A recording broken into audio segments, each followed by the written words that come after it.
Through 59 games of 2026, the Mets' record is a disastrous 26-33. That being said, they are 2 games ahead of what they were, at this point in 2024 when they sat at 24-35. They are coming off a 4-game win streak and a sweep of the Miami Marlins, and they are no longer last place in the National League East, albeit they're still 4th place and still behind the Nationals.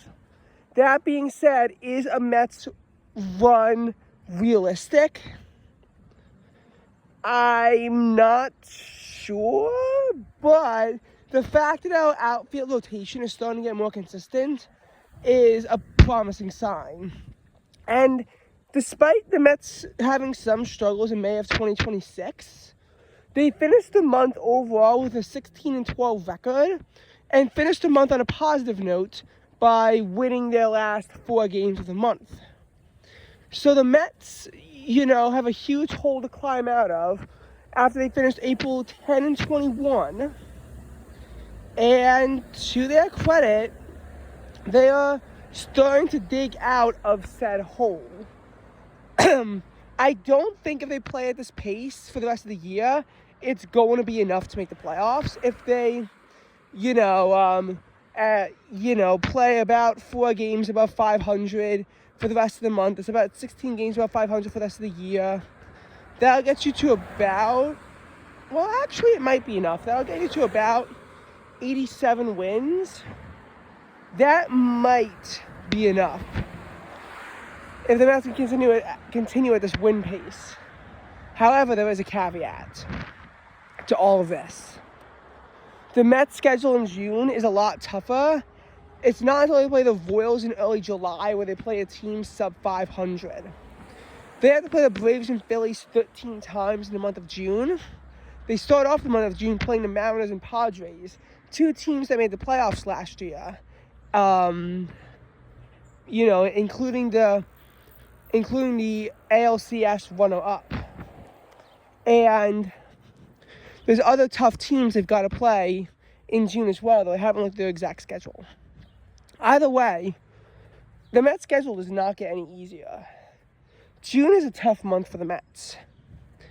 And this is where I think June is going to be a big reality check for the Mets. I think whether or not this Mets team is good enough, I think is going to be exposed in June. There's 2 reasons I say this. First of all, the true identity of the Mets the past few years has not really been determined until June. I want to say 2022 was the last time because the Mets were consistently good all year and they just choked when it mattered most. They were actually consistently good all year. But in 2023, the Mets came into June, I believe, 30-27 or something along that.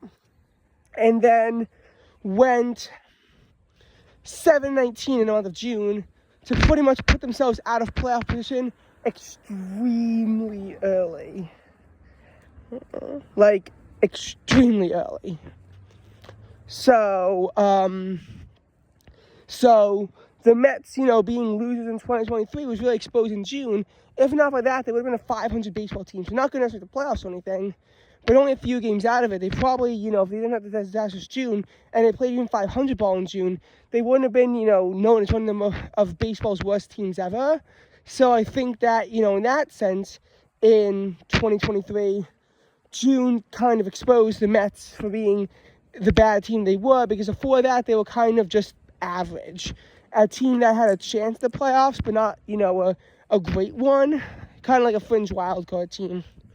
2024, June also exposed the Mets, although this time in a positive light, as the Mets came into June, 24-33, and then went 16-8 in the month of June to put themselves back at about 500, and pretty much undo the 9-19 month of May, and put themselves right back in the thick of things for a playoff spot, which they would eventually earn and make a run to the NLCS.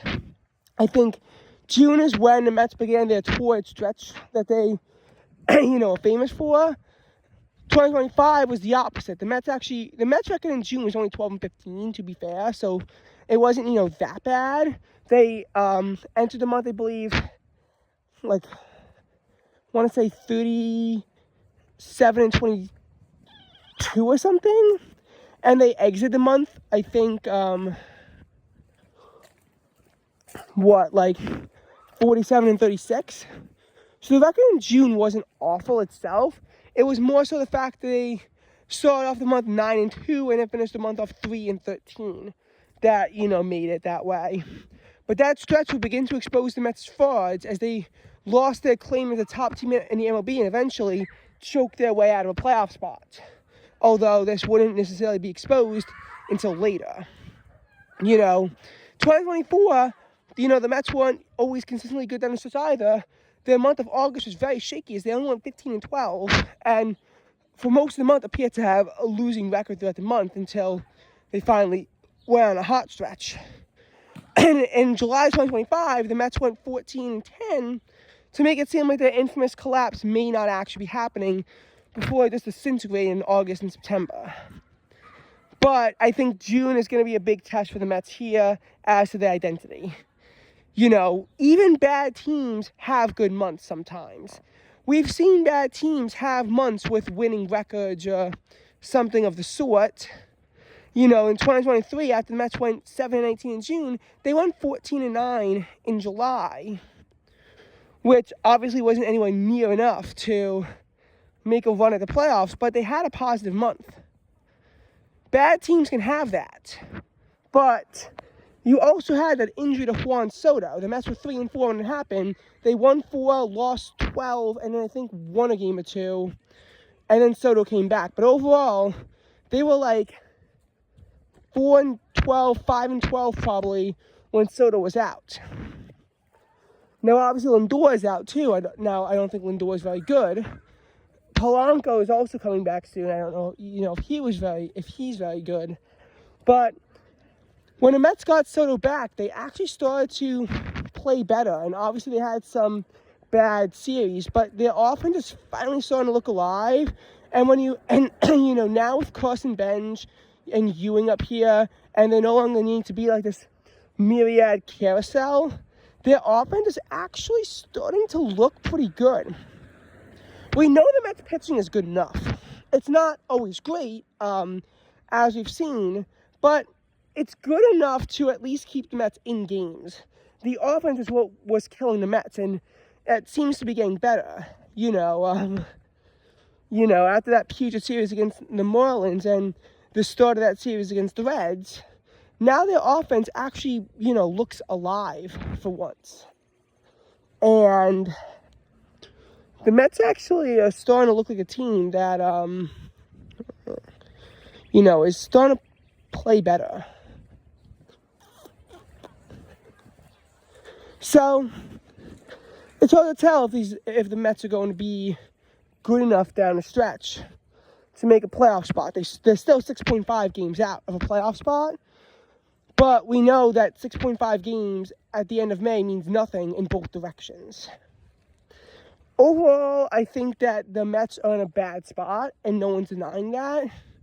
They're towards the bottom of the National League. However, I do also think that there is something to be said that maybe they're turning it around.